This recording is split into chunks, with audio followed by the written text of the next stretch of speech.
नमस्कार, आप देख रहे हैं डीजी हिमाचल, कर्मचारियों का नंबर 1 न्यूज चैनल। आइए बात करते हैं आज के लेटेस्ट अपडेट की। लेकिन अगर आपने अभी तक हमारे चैनल को सब्सक्राइब नहीं किया है तो जरूर कर ले और लेटेस्ट नोटिफिकेशंस और अपडेट के लिए आप बेल आइकन को भी जरूर प्रेस करें। ओपीएस पर झूठ बोल रहे हैं मुख्यमंत्री। एक बार फिर प्रदेश के कर्मचारी ओपीएस की बहाली के लिए लगातार प्रदर्शन कर रहे हैं और विभिन्न जिलों में रैलियां करने के बाद अब शिमला विधानसभा के दौरान घेराव करने जा रहे हैं।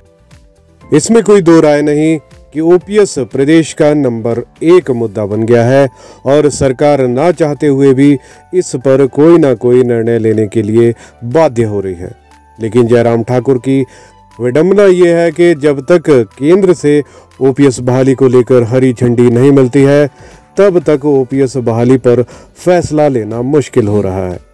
इसी कड़ी में मुख्यमंत्री को ओपीएस पर झूठे बयान देने पड़ रहे हैं, लेकिन आम जनता को सही स्थिति का पता चल सके इसलिए आइए हम आपको बताते हैं कि ओपीएस पर क्या क्या झूठ बोल रहे हैं मुख्यमंत्री जयराम ठाकुर।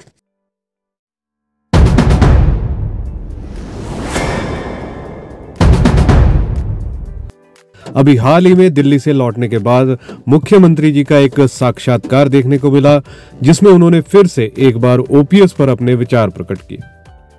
हालांकि पहले भी ओपीएस पर दिए गए अपने बयान पर उनकी काफी चर्चा हुई थी व उनके बयान का विरोध भी किया गया था, जब उन्होंने कहा था कि ओपीएस चाहिए तो चुनाव लड़े कर्मचारी।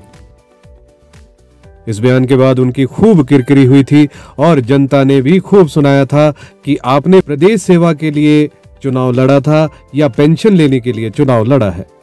हालांकि उसके बाद मुख्यमंत्री ओपीएस पर बयानबाजी व टिप्पणी से कतरा रहे थे, लेकिन एक बार फिर उनको इस विषय पर बात रखने का मौका मिला।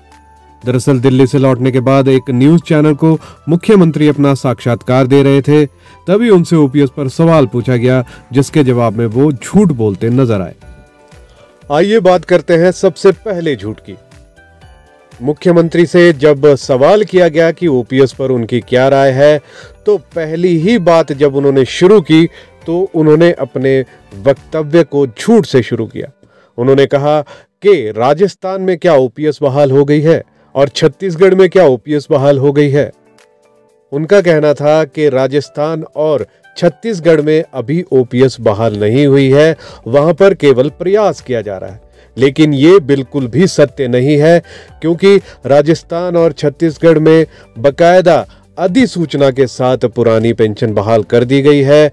दोनों ही राज्यों ने अपने बजट सेशन में इस पर मोहर लगा दी थी और साथ ही साथ राजस्थान ने जहां 9 अधिसूचनाएं करके ओपीएस को प्रदेश में लागू कर दिया है, वहीं पर छत्तीसगढ़ में भी अधिसूचना के साथ ओपीएस बहाल कर दी गई है।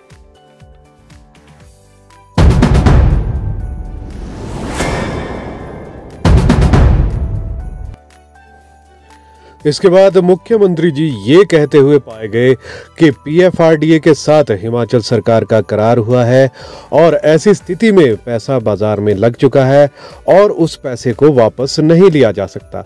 ऐसा कोई भी प्रावधान एमओयू में नहीं है जिसके द्वारा पैसे को वापस लिया जा सकता है। लेकिन ये भी मुख्यमंत्री द्वारा कहा गया एक झूठ है, क्योंकि आरटीआई द्वारा एक इंफॉर्मेशन में, एक जानकारी में सरकार ने ही ये बताया है कि हिमाचल के लगभग 7,739 एनपीएस कर्मचारियों का पैसा पीएफआरडीए ने वापस किया है। इस आरटीआई में एक जो लाइन है उसको मैं पढ़ रहा हूं। As on January 19, 2021 a total of 7,739 NPS to OPS requests have been processed in the CRA system and the amount has been transferred to designated bank account of HP government। यानी कि हिमाचल प्रदेश सरकार के खाते में ये सारा पैसा वापस जमा किया गया है। तो यहाँ पर साफ पता चल रहा है कि मुख्यमंत्री द्वारा झूठ बोला जा रहा है और पीएफआरडीए के नाम पर केवल कर्मचारियों और जनता को गुमराह किया जा रहा है। जो पैसा कर्मचारियों का है वो अगर कर्मचारी या सरकार वापस ना ले सके, ऐसा प्रावधान शायद ही किसी इन्वेस्टमेंट में होता है। चाहे बात करें शेयर्स की, म्यूचुअल फंड की, तो वहां पर उपभोक्ता कभी भी अपने शेयर को, अपने बाजार में लगाए हुए पैसे को वापस ले सकता है। और दूसरी तरफ PFRDA केंद्र सरकार की ही एक संस्था है और केंद्र सरकार अगर चाहे तो कभी भी जो PFRDA द्वारा पैसा बाजार में लगाया गया है उसको वापस ले सकती है। हालांकि ऐसा केंद्र सरकार नहीं करना चाह रही है। शायद वो इसलिए इस मुद्दे पर अपनी सहमति नहीं जता रही है क्योंकि ये योजना स्वर्गीय श्री अटल बिहारी वाजपेयी, जो उनके वरिष्ठ नेता थे, उनके द्वारा शुरू की गई है।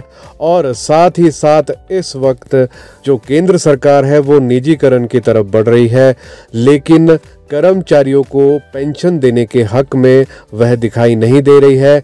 वहीं दूसरी तरफ कांग्रेस सरकार ने राजस्थान के बाद छत्तीसगढ़ में भी पुरानी पेंशन को बहाल कर दिया है और इसी के साथ वो हिमाचल में भी दावा कर रहे हैं कि कैबिनेट की पहली बैठक में ही OPS को बहाल कर दिया जाएगा।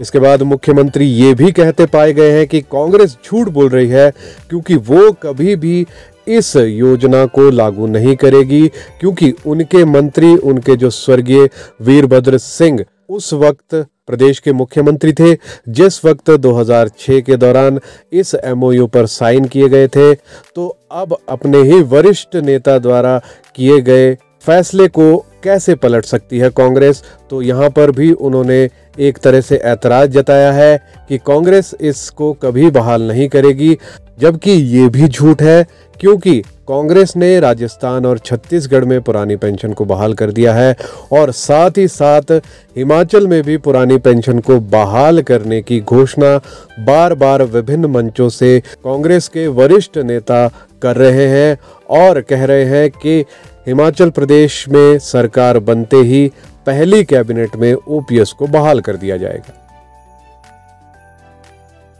बहरहाल OPS बहाल होती है या नहीं होती है ये तो वक्त ही बताएगा, क्योंकि कांग्रेस ने कह दिया है वे सरकार बनते ही अपनी पहली कैबिनेट बैठक में OPS को बहाल करेंगे।